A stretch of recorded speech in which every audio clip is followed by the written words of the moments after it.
فرمایا قریب کا پڑوسی اور دور کا پڑوسی، اس سے مراد کیا ہے؟ فرمایا ایک تو مراد یہ ہے کہ ایک شخص ایسا پڑوسی ہے کہ جس کا دروازہ آپ کے دروازے کے ساتھ ہے. جسے حضور علیہ السلام کی بارگاہ میں عرض کیا، یا رسول اللہ میرے 2 پڑوسی ہیں، تو سب سے پہلے میرے کس پڑوسی کا حق مجھ پر ہے؟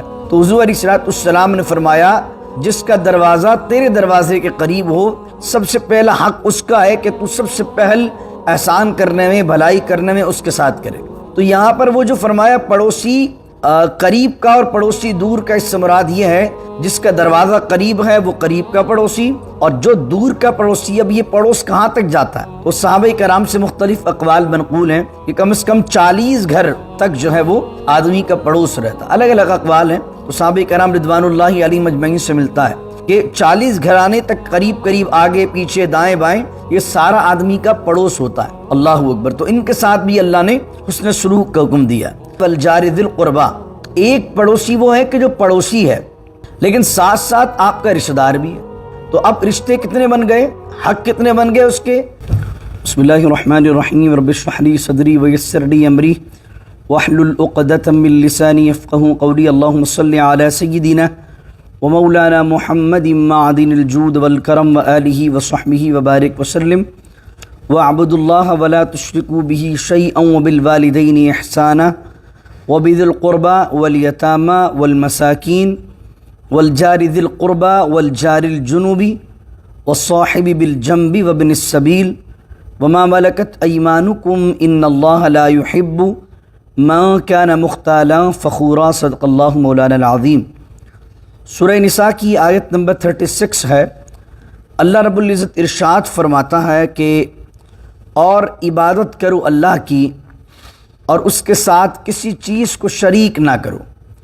اس سے پہلے آغاز میں سورہ نساء کے یتیموں کے احکام کو اور ان کے حقوق کو بیان کیا، پھر وراثت کے حقوق کو بیان کیا، پھر جو رشتے حرام ہیں ایک مرد پر ان رشتوں کو بیان کیا، پھر کنیزوں کے احکام کو بیان کیا، پھر عورت اور میاں بیوی کے درمیان اگر کوئی اختلاف، کوئی لڑائی جھگڑا ہو جاتا ہے ان احکام کو بیان کیا، اور اس کے بعد اب دوبارہ اللہ رب العزت اپنے حقوق کو بیان کر رہا ہے اور اپنے حقوق کے ساتھ معاشرے میں جن کے حقوق آدمی کے ساتھ وابستہ ہوتے ہیں ان حقوق کو بیان کر رہا ہے. سب سے پہلا حق بندے پر اللہ کا ہے، اور اس کا حق کیا ہے کہ اس کے سوا کسی کو معبود نہ سمجھا جائے، اس کے سوا کسی کو رب نہ سمجھا جائے، اس کے سوا کسی کو خدا نہ سمجھا جائے، اسے ہی وحدہ لا شریک سمجھا جائے. یہ اللہ کا حق ہے. وَاعْبُدُوا اللَّهَ وَلَا تُشْرِكُوا بِهِ شَيْئًا، اور عبادت کرو اللہ کی، وَلَا تُشْرِكُوا بِهِ شَيْئًا، اور کسی چیز کو بھی اس کے ساتھ شریک نہ ٹھہراؤ. دوسرے نمبر پر فرمایا وَبِالْوَالِدَيْنِ احسانا، اور اپنے والدین کے ساتھ حسن سلوک کرو، احسان کرو، بھلائی کرو. قرآن کریم میں 4 مقامات ایسے ہیں کہ جہاں اللہ نے اپنی توحید کا ذکر کیا ہے اور اس کے فوراً بعد اللہ نے والدین کے ساتھ بھلائی کا حکم دیا ہے. یہ بھی ان مقامات میں سے ایک مقام ہے کہ جہاں اللہ نے اپنی توحید کا حکم دیا اور فوراً اپنے حق کے بعد سب سے پہلے بندے کے لیے ماں باپ کے حق کو بیان کیا ہے. جس طریقے سے ہر رشتہ نبھانا اور اس کے حقوق کو ادا کرنا معاشرے، ایک اچھے معاشرے کے لیے ضروری ہوتا ہے، اس لیے ماں باپ کے ساتھ بھی بھلائی کرنا، حسن سلوک کرنا ایک خوبصورت معاشرے کے استحکام کے لیے ضروری ہے. جن معاشروں کے اندر ماں باپ کی قدر نہیں ہوتی ہے، جن معاشروں میں ماں باپ کو اہمیت نہیں دی جاتی ہے، ان کی اطاعت نہیں کی جاتی ہے، ان کی فرما برداری نہیں کی جاتی ہے، وہ معاشرہ بے حسی کا اور تباہ و بربادی کے قریب ترین ہو جاتا ہے. یقیناً دیکھ لیجئے اس معاشرے میں جہاں ہم رہتے ہیں، اس معاشرے کے اندر بھی جو اللہ نے ماں باپ کو رائٹس دیے ہیں، جو حق دیا ہے، وہ ماں باپ کو رائٹس اور حق حاصل نہیں ہے. یہی وجہ ہے کہ پورا خاندانی نظام جو ہے وہ اس معاشرے میں بگڑا ہوا ہے.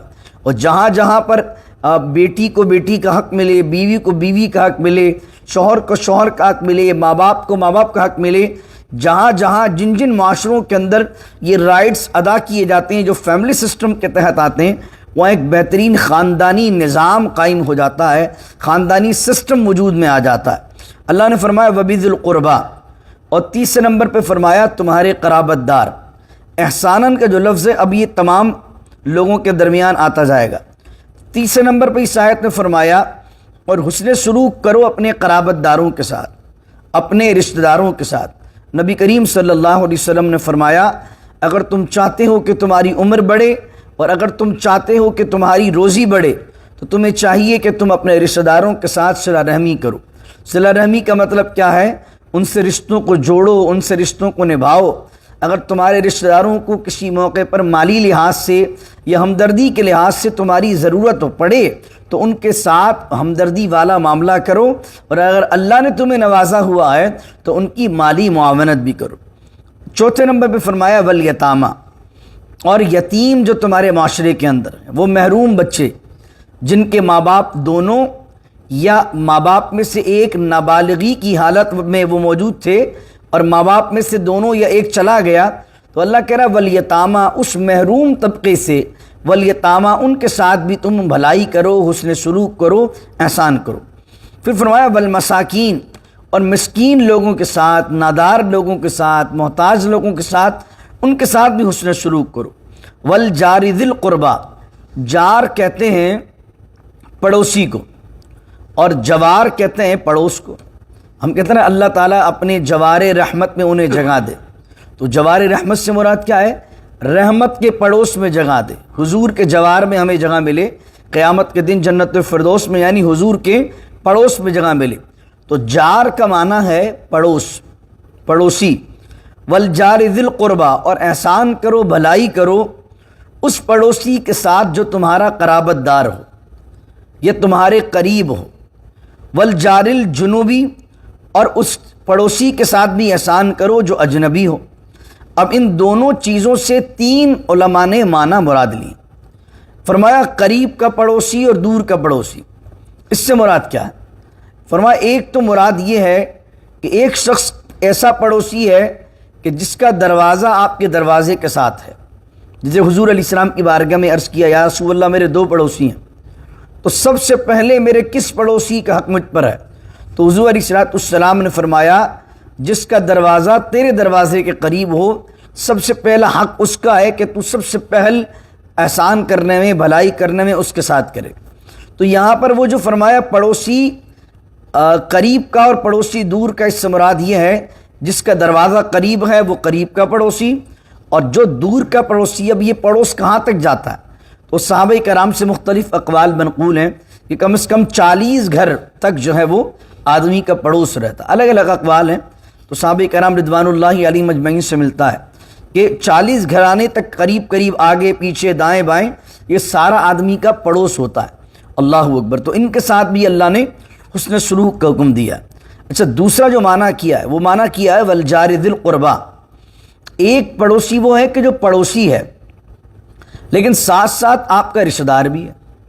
تو اب رشتے کتنے بن گئے، حق کتنے بن گئے اس کے؟ ایک تو پڑوس کا حصہ بھی بن گیا اور رشتہ داری کا حصہ بھی بن گیا۔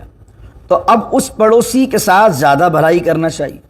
بعض اوقات ایک ہی اسٹریٹ کے اندر آپ کا سگا بھائی رہ رہا ہے، آپ وہاں پر غیروں کے ساتھ تو اچھے تعلقات رکھ رہے ہیں، بریانی بنا رہے ہیں تو دے کے آ رہے ہیں، لیکن سگا بھائی، ماموں، چاچا اسی علاقے میں رہ رہے ہیں، ان کو کچھ تعلقات نہیں رکھے ہوئے۔ تو اللہ کہہ رہا والجار ذی القربہ، وہ پڑوسی جو تمہارا رشتہ دار بھی ہو اس کے ساتھ پہلے ہے کہ تم اس کے ساتھ حسن سلوک کرو۔ والجار الجنوبی، اور ایک شخص ہے کہ جو اجنبی ہے، تمہارا رشتہ دار نہیں ہے لیکن پڑوسی تو ہے، اس کے ساتھ بھی حسن سلوک کرو۔ تیسرا معنی علماء نے کیا ہے والجار ذی القربہ، اس سے مراد یہ کہ وہ پڑوسی جو مسلمان ہے اور اجنبی پڑوسی وہ پڑوسی جو غیر مسلم ہے۔ اللہ کہہ رہا ہے کہ سب سے پہلے اس پڑوسی کا حق ہے اس کے ساتھ حسن سلوک کرنا ہے جو پڑوسی بھی ہے اور مسلمان بھی ہے۔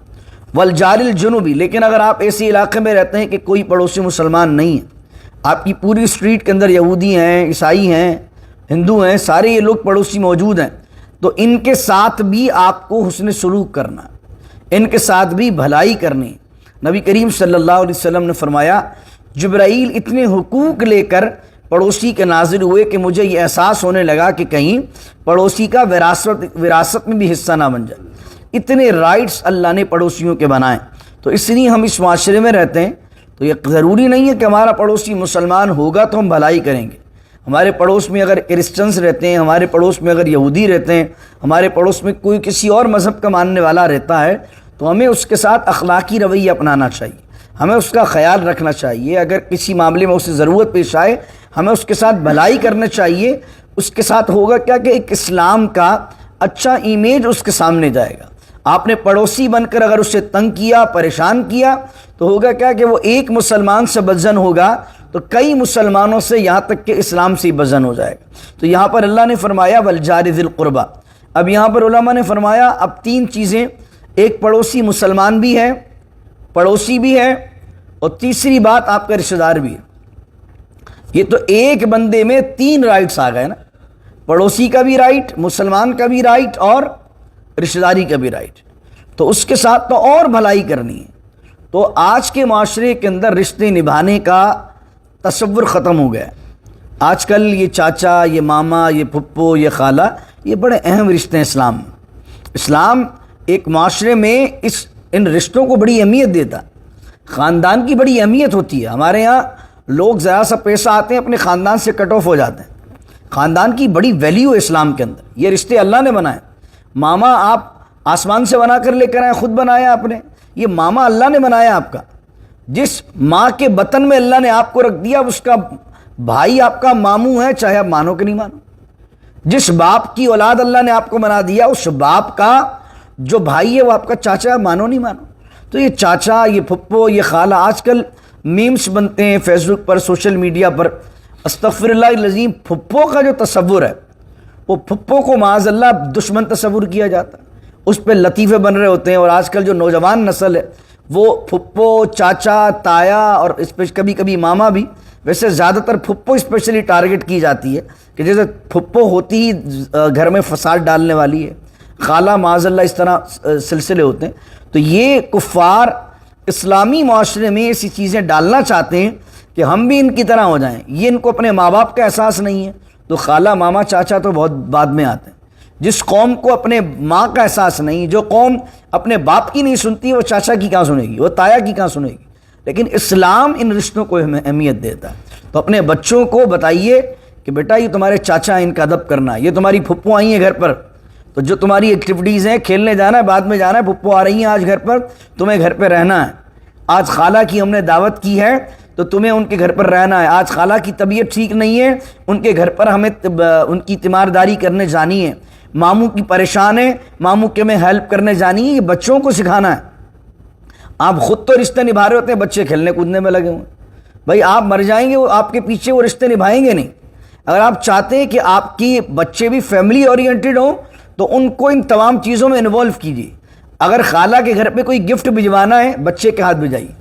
پھپھو کے گھر کچھ کروانا ہے، اپنے بچوں کے ہاتھ کروائیے۔ مجھے اچھی طرح یاد ہے کہ جب عید تہوار آتے تھے تو میری امی کی عادت یہ تھی کہ میں بہت چھوٹا تھا اس زمانے میں، میری خالوں کو، میری پھپھوؤں کو عیدی امی میرے ہاتھ سے دلواتی تھی۔ حالانکہ اس زمانے میں میری پھپھو، میری خالہ وغیرہ کہتی تھی بھائی تم چھوٹے ہو، تم ابھی دینے والے تھوڑی ہو، تم تو ابھی لو ہم سے۔ لیکن میری والدہ اسپیشل کہتی تھی بیٹا جا کے پھپھو کو عیدی دے کے آنی ہے۔ اور میں کبھی کچھ پاس ہو گیا، کچھ چیز میں نے پرچیز کر لی، جب بھی کچھ ہوا تو امی نے مجھے کہنا ہے کہ فروٹ لو، ایک ایک پھپھو کے گھر جا کے دیکھ کے آؤ، ایک ایک خالہ کے گھر دیکھ کے آؤ، ماموں کے گھر دیکھ کے آؤ۔ بہت چھوٹا تھا، یہ کیا ہوتا؟ تربیت ہوتی۔ کیونکہ آج میں بچپن میں کروں گا تو بڑا جوان ہونے کے بعد بھی مجھے پھپھو بھی یاد رہنی ہے، خالہ بھی یاد رہنی ہے، مجھے ماموں بھی یاد رہنا ہے، چاچا بھی یاد رہنا ہے۔ اگر والدین کے بعد بھی مجھے یاد رہنا ہے کہ یہ میرے رشتے ہیں، ان کو اگر ضرورت پڑنی ہے تو مجھے ان کے لیے موجود ہونا، یہ میں ان پر احسان نہیں کروں گا، بلکہ اللہ نے رشتہ بنایا ہے تو مجھے میرے رشتہ داروں کو ٹیک کیئر کرنا ہے۔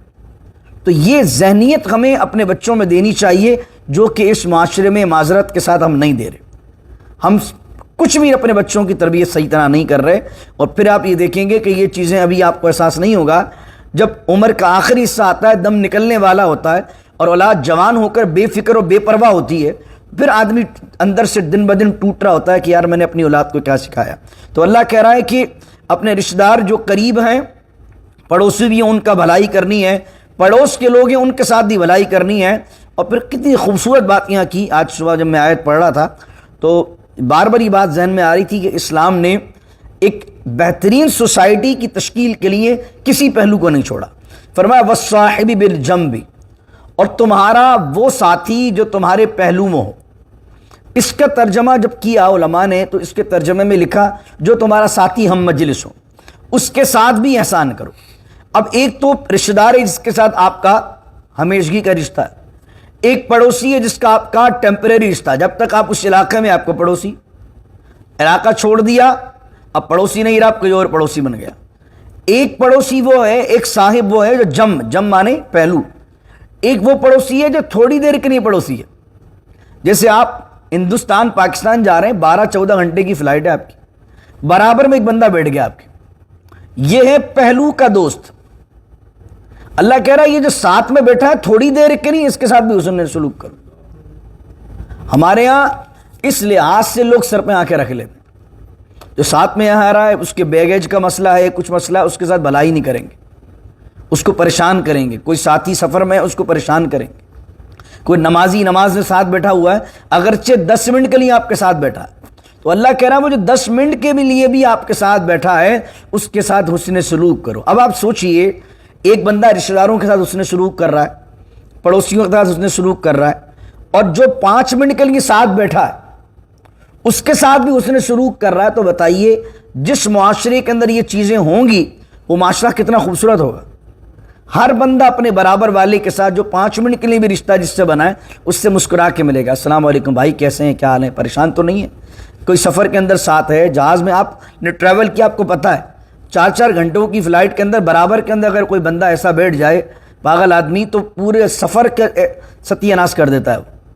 کوئی بندہ اگر برابر بیٹھ جائے، تو اس لیے اسلام یہ سکھاتا ہے کہ آپ فلائٹس میں ہوں، آپ نماز میں ہوں، آپ باہر کہیں کسی یہاں بیٹھے ہوں، آپ شادی کی ٹیبل پر بیٹھ گئے، اب ایک بندہ 2 گھنٹے کے لیے بارات کے اندر کھانے کے اندر آپ کے ساتھ بیٹھا ہوا، اب وہاں پر بھی کیا ہو رہا ہوتا ہے، کچھ لوگ اگر وہ سرو کیا جائے ٹیبل پر کھانا تو الیاذ باللہ تعالیٰ بندہ کہتا ہے ساری مرغی میں ہوتی 2 ٹانگیں ہیں، وہ سوچتا ہے دونوں ٹانگیں میں ہی نکال کے کھا جاؤں ساری، اور وہ سمجھتے ہیں کہ بھائی میں تو کھانا نکالنے بڑا ایکسپرٹ آدمی ہوں کہ میں ساری بوٹیاں نکال لیتا ہوں، دوسرے کے پاس تو کچھ بچتا ہی نہیں ہے۔ یہ بھی خلاف ہے اسلام کے، کیونکہ وہ جو آپ کے ساتھ بیٹھا ہے اللہ نے کہا اس کے ساتھ اس نے سلوک کرو۔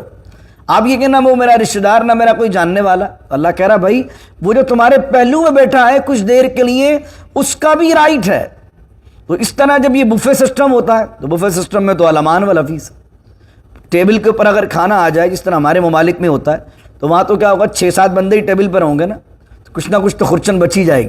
بفے کے اندر تو کام ہی تمام ہے نا، جو بیچارہ سب سے پیچھے والی لائن کے اندر ہے اب دیکھتے ہیں بچتا ہے کہ نہیں بچتا، جو بھاگتے چور کی لنگوٹی آ گئی تو ٹھیک ہے، اللہ اکبر۔ تو یہ جو چیزیں اتنی باریک باریک جو چیزیں ہیں اللہ نے ان کے بھی رائٹس رکھے ہیں۔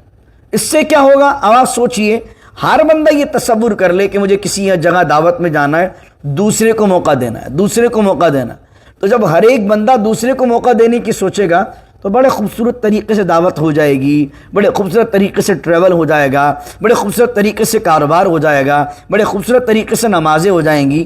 ہر بندہ ہر ایک کے رائٹ کو لیتے ہوئے چلے، میں آپ کے رائٹ کو سمجھوں، آپ میرے رائٹ کو سمجھیں۔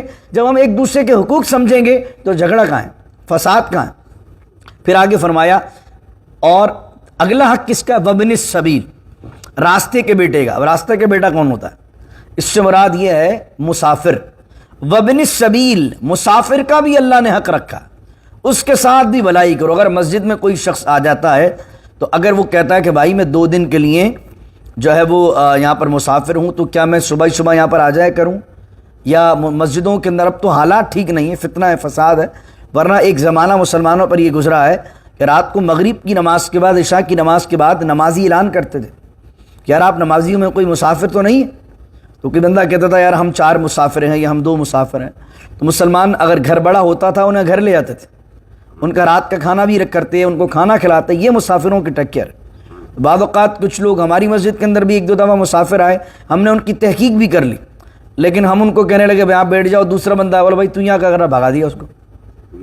ارے خدا کے بندوں، ایک بندہ آ گیا، اس کی تحقیق آپ نے کر لی ہے کہ نہیں یار واقعی کوئی فراڈی آدمی نہیں ہے، کوئی فتنہ پرور آدمی نہیں ہے، کوئی ایسا غلط آدمی نہیں ہے جو ہمیں نقصان پہنچائے گا، آپ کو لگا کہ ڈیزرو بھی کرتا ہے، اب اس سے ضرورت ہے تو اس کے ساتھ بھی بھلائی کرنا، اس کے ساتھ بھی نیکی کرنا، یہ عظیم صدقہ ہے ضروری۔ اگرچہ فقہاء نے لکھا اپنے ملک میں وہ مالدار بھی ہو، پیچھے پراپرٹیز ہوں اس کی، لیکن چونکہ ابھی وہ مسافر ہے اور ابھی اس سے ضرورت ہے، تو آپ یہ نہیں کہو گے یار یہ تو وہاں تو مالدار ہے اور یہاں پر یہاں کے پریشانی گھوم رہا ہے، منگا لے وہاں سے پیسے، لیکن اگر وہ یہاں پریشان ہے آپ اس کے ساتھ بھلائی کیجیے. تو یہاں میں بڑے موقع میسر آ سکتے ہیں. یہ پردیس ہے بہت سے لوگوں کے لیے. لوگ آتے ہیں تو اگر پریشان ہو ایئرپورٹ پر کسی کو مثال کے طور پر فلائٹ کے اندر پریشانی ہو تو اپنا وقت دے کر اس کی ہیلپ کر دیں. کیونکہ آپ لوگ یہاں رہ رہے ہیں, ہم لوگ یہاں رہ رہے ہیں, تو ہمیں بہت سی چیزوں کا معلوم ہوتا ہے جو آنے والے وزیٹرز کو نہیں معلوم ہوتا. تو ان مسافروں کے ساتھ حسن سلوک کرنا بھی نیکی ہے. اللہ اکبر. پھر فرمایا وما ملکت ایمانکم. اب اور کس کا حسن سلوک کرنا ہے؟ وہ جو تمہارے ملک میں ہوں, تمہارے ہاتھ میں. اس سے مراد ہیں غلام اور کنیز. اپنے غلام اور کنیز کے ساتھ بھی حسن سلوک کرو. اب اس زمانے میں نہ غلام ہوتے نہ کنیز ہوتے. اس زمانے میں کیا ہوتا ہے؟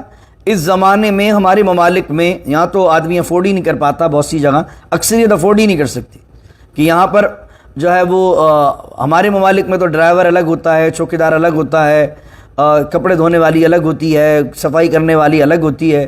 وہ یہ سارے معاملات کے نہیں 7-8 ملازم رکھے ہوئے ہیں. بنگلورز کے اندر باہر الگ سے کوارٹرز بنا دیے جاتے ہیں ان کے رہنے کے لیے. تو اس زمانے کے اندر اب غلام اور کنیز تو نہیں ہے, لیکن وہ تو نوکر ہیں نا جو آپ کے گھر پر کام کر رہے ہیں. ان کے ساتھ اس نے سلوک کرنا.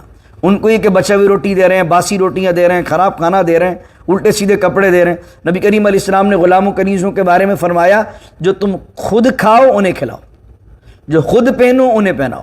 بعض اوقات کچھ لوگ چھوٹے چھوٹے بچوں کو جو کہ کسی غریب کے بچے ہوتے ہیں, اس نے مجبوری کے اندر اپنے چھوٹے بچے کو کسی کے گھر پہ ملازم لگایا ہوتا ہے.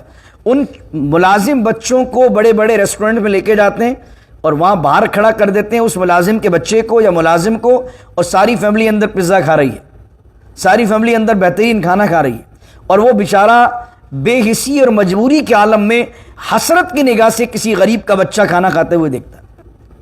بتائیے اللہ کا کیسا غضب نازل ہو ان پر کہ آپ غریب کی غربت کا مذاق اڑا رہے ہیں. اس کو ساتھ لے کر گئے اور خود کھا رہے ہیں اور وہ بیچارہ بھوکا آپ کو دیکھ رہا ہے. استغفر اللہ العظیم. اور جو بچ گیا اولاد نے چھوڑ دیا, پھر جا کے اس کو چڑھاوا مال دے دیا. استغفر اللہ العظیم. ارے عزت دو غریب کو. حضرت سعد نے فرمایا اے سعد, حضرت حضور نے فرمایا بخاری کی حدیث, اے سعد امیروں کو جو روزی دی جاتی ہے وہ غریبوں کے صدقے دی جاتی ہے. اگر اللہ نے تم امیر بنایا, دولت عطا کی ہے, غریبوں کا خیال رکھو. اپنے جو ماتحت لوگ ہیں, جو نوکر لوگ ہیں, ان کو ساتھ بٹھاؤ اور بٹھا کر انہیں کھلاؤ, انہیں عزت دو. اگر کہیں لے کر گئے ہو فیملی ایونٹ پر, کوئی ملازم ساتھ ہے تو اس ملازم کو بھی اسی ٹیبل پر بٹھا کے عزت سے کھلاؤ اور اس کا دل خوش کرو کہ اسے یہ محرومی نہ ہو کہ اگر میرا باپ بھی امیر ہوتا تو میں بھی اس ریسٹورنٹ پر عزت کے ساتھ بیٹھ کے کھاتا. یہ ہمارے یہاں یہ کلچر آپ دیکھیں, آج کل بہت سی پوسٹ آ رہی ہوتی ہے کہ غریب کے بچے ملازم, کچھ لوگ تو زمین پر بٹھا دیتے ہیں, خود کرسیوں پہ بیٹھ کر کھانا کھا رہے ہیں اور وہ بیچارہ غریب زمین پہ بیٹھا ہوا ہے. استغفر اللہ العظیم. تو اس کلچر کو ختم ہونا چاہیے, اس بدبختی کو ختم ہونا چاہیے, کیونکہ اس سے اللہ بڑا ناراض ہوتا ہے. اور اللہ ناراض ہو گیا ایک جھٹکا لگے گا زمین پہ آنے میں, چاہے آپ بلینر ہوں کہ ملینر ہوں. ایک جھٹکا اگر غریب کی آہ نکلی, حضور علیہ الصلوۃ والسلام فرماتے ہیں اتقوا دعوت المظلوم, مظلوم کی بد دعا سے بچو, فإنہ لیس بین اللہ حجاب. حضور فرماتے ہیں کیونکہ جب وہ بد دعا دیتا ہے تو اس مظلوم کے اور اللہ کے درمیان کوئی پردہ نہیں ہوتا. یعنی جب مظلوم کی بد دعا نکلتی ہے تو پھر وہ عرش تک پہنچتی ہے, اللہ اور اس کے درمیان کوئی پردہ نہیں ہوتا. تو حضور نے فرمایا اتقوا دعوت المظلوم, تو بچو مظلوم کی بد دعا سے. تو غریبوں کی بد دعاؤں سے بچیے. اللہ نے مال دیا ہے, اپنے غریب رشتہ دار, غریب پڑوسی, غریبوں کی مدد کیجیے تاکہ وہ آپ کے لیے بد دعائیں نہ کریں بلکہ دل سے ان کے آپ کے لیے دعائیں نکلیں. ان اللہ لا يحب من کان مختالا فخورا, اور بے شک اللہ تعالیٰ پسند نہیں کرتا ہے شیخی خورے کو اور فخورا اکڑ کرنے والے کو. مختالن کا معنی شیخی خورا جو اپنا آپ دکھانے کے لیے, مال و دولت دکھانے کے لیے زیادہ اپنے آپ کو دکھاتا ہے اور اس مال پر اکڑ کرتا ہے. فرمایا ان اللہ لا يحب من کان مختالا فخورا, اللہ تعالیٰ ایسے شیخی خورے کو اور تکبر کرنے والے کو, غرور کرنے والے کو, اکڑنے والے کو اللہ پسند نہیں کرتا. تو آپ دنیا والوں کے پسندیدہ بننا چاہتے ہیں یا اللہ کے پسندیدہ بننا چاہتے ہیں؟ اللہ کے پسندیدہ بننا چاہتے ہیں تو اللہ نے یہ سارے جو رائٹس بیان کیے ہیں, جس کا جو حق ہے اس کا حق دیجئے. اللہ تعالیٰ آپ پر اپنی رحمتوں کی اور فضل کی بارش نازل فرمائے گا. دعا کیجیے اللہ رب العزت سے اللہ ہمیں قرآن کا صحیح معنوں میں عامل بنائے. بسم اللہ الرحمن الرحیم.